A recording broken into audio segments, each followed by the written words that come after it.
देश के डॉक्टर जिन पर लोगों की जान बचाने की बड़ी जिम्मेदारी होती है, वही आप सोचिए जब जान लेने की साजिश में शामिल हो जाएं तो ये किसी सदमे से कम नहीं होगा। CNN न्यूज 18 के हाथ लगी इस बड़ी जांच रिपोर्ट में एक खुलासा हो गया है कि मौलवी इरफान ने अस्पताल में काम करने वाले कई ऐसे डॉक्टर्स थे जिनको ग़ज़वा हिंद के नाम पर रेडिकलाइज किया था।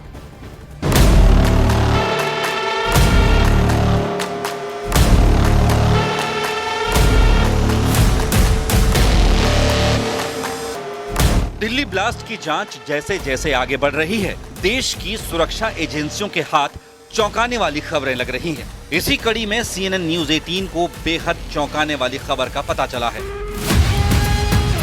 सूत्रों के मुताबिक ये ग्रुप बेहद संगठित और सुनियोजित तरीके से देश भर में स्लीपर सेल फैला रहा था। मास्टरमाइंड मौलवी इरफान ने अस्पताल की नौकरी के दौरान कई डॉक्टरों को रेडिकलाइज किया। उन्हें ग़ज़वा हिंद की विचारधारा और हिंदू विरोधी भाषणों से भड़काया गया।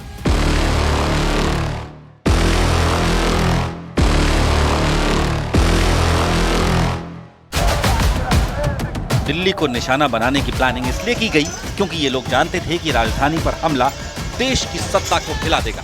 फिलहाल जिन लोगों को गिरफ्तार किया गया है वो इस आतंकी नेटवर्क का कोर ग्रुप है।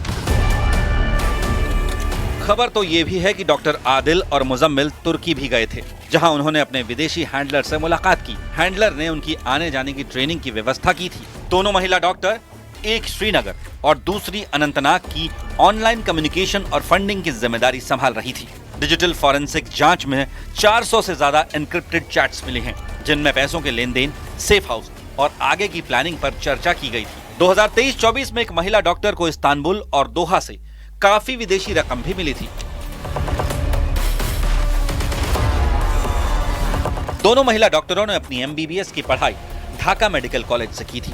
इंटर्नशिप के दौरान ही उनकी मुलाकात मौलवी इरफान से हुई, जिसने धर्म के नाम पर इनका ब्रेन वॉश किया। गिरफ्तार की गई लेडी डॉक्टर की एक और कार की तलाशी में पुलिस जुटी है, जिसमें विस्फोटक सामग्री होने का अंदेशा है। सुरक्षा एजेंसियों का मानना है कि ये ग्रुप स्लीपर सेल बनाकर देश भर में अपनी एक्टिविटी फैलाने की तैयारी में था। हर खुलासे के साथ ये साफ होता जा रहा है, ये सिर्फ आतंकी नेटवर्क नहीं बल्कि सफेद कोट में छिपी एक खामोश जंग थी।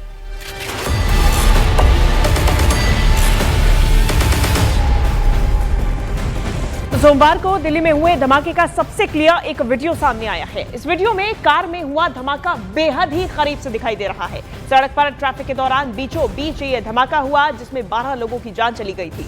जिस I-20 कार में धमाका हुआ उसे डॉक्टर उमर चला रहा था। धमाके में उसके भी चीथड़े उड़ गए। ये धमाका तब हुआ जब लाल किला मेट्रो स्टेशन के रेड लाइट पर दर्जनों गाड़ियां खड़ी हुई थी। सोमवार को करीब 6:51 पर सिग्नल ग्रीन होता है। जैसे ही गाड़ियां आगे बढ़ती है तभी अचानक एक रिक्शा के पीछे चल रही I-20 कार में ब्लास्ट हो जाता है। जोरदार धमाका से आग की लपटें उठती हैं, चारों तरफ धुआं हो जाता है। आसपास की ज्यादातर गाड़ियों के परखच्चे उड़ जाते हैं। बाइक सवार जमीन पर गिर जाते हैं। लोग गाड़ियों से उतरकर भागने लगते हैं और मौके पर अफरा तफरी मच जाती है।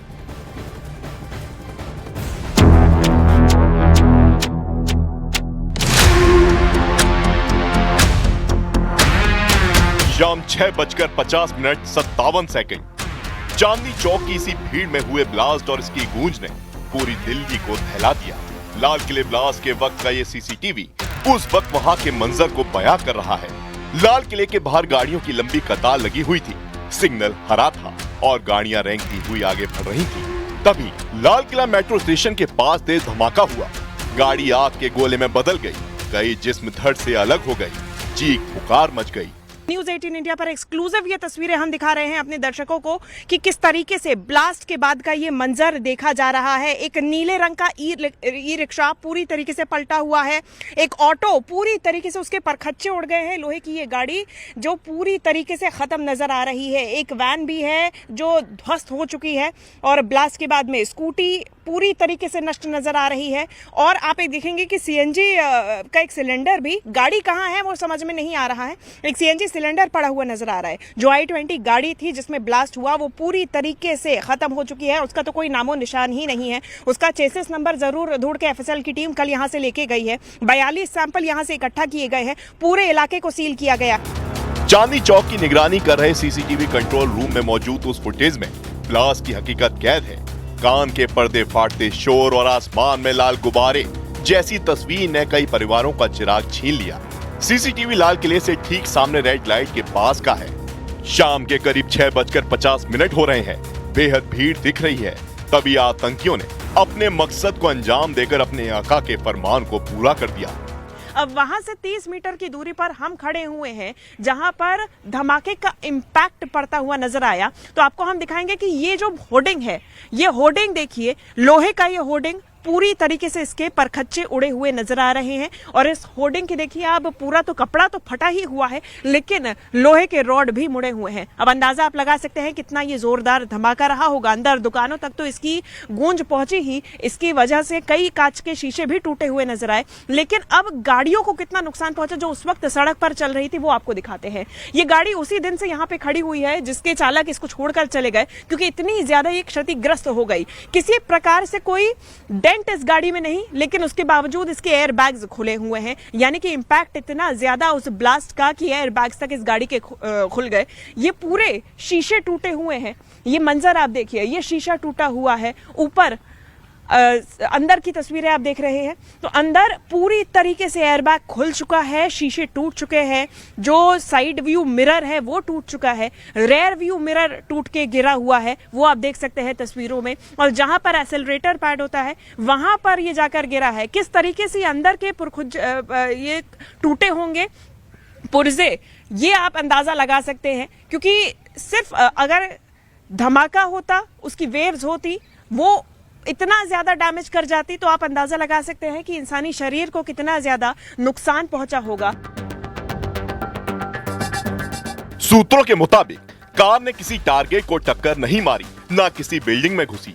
यानी ये कोई सुसाइड कार बॉम्बिंग जैसा हमला नहीं था, बल्कि हड़बड़ाहट में डॉक्टर उमर की तरफ से किया गया अटैक था, जिसमें वो खुद मारा गया। सुरक्षा एजेंसियों के मुताबिक धमाके के लिए जिस i20 कार का इस्तेमाल किया गया, वो 29 अक्टूबर को खरीदी गई थी और करीब 11 दिन तक हरियाणा के फरीदाबाद के अल फलाह यूनिवर्सिटी के कैंपस में खड़ी रही थी। 10 नवंबर को डॉक्टर उमर नबी घबराहट में कार लेकर दिल्ली आया था। उसी दिन पॉल्यूशन अंडर कंट्रोल सर्टिफिकेट के लिए कार बाहर लाई गई। जिस वक्त वो लाल किले के पास से गुजर रही थी, तभी अटैक किया गया। सुरक्षा के लिहाज से पूरी तरीके से सड़क की आवाजाही बंद कर दी गई है। मेट्रो की बात की जाए, मेट्रो का संचालन भी स्टेशन से नहीं हो रहा है।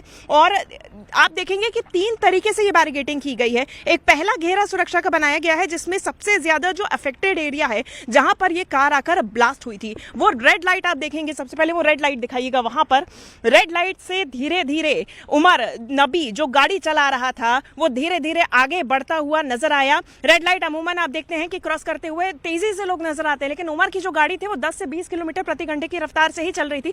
धीरे धीरे वो आगे बढ़ा रहा था। अब देखिए, वो आत्मघाती हमला नहीं था अभी तक में जो समझ में आ रहा है कि ये जो है, ये बहुत ज्यादा प्री प्लान्ड हमला नहीं था, ये हड़बड़ाहट में किया गया अटैक है। और इसके बाद में वो रेड लाइट से आगे बढ़ते बढ़ते धीरे धीरे वो i20 गाड़ी वहां तक पहुंची।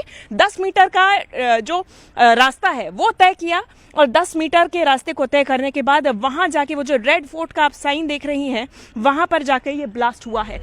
विस्फोट में 12 से ज्यादा लोगों की मौत हुई है और 20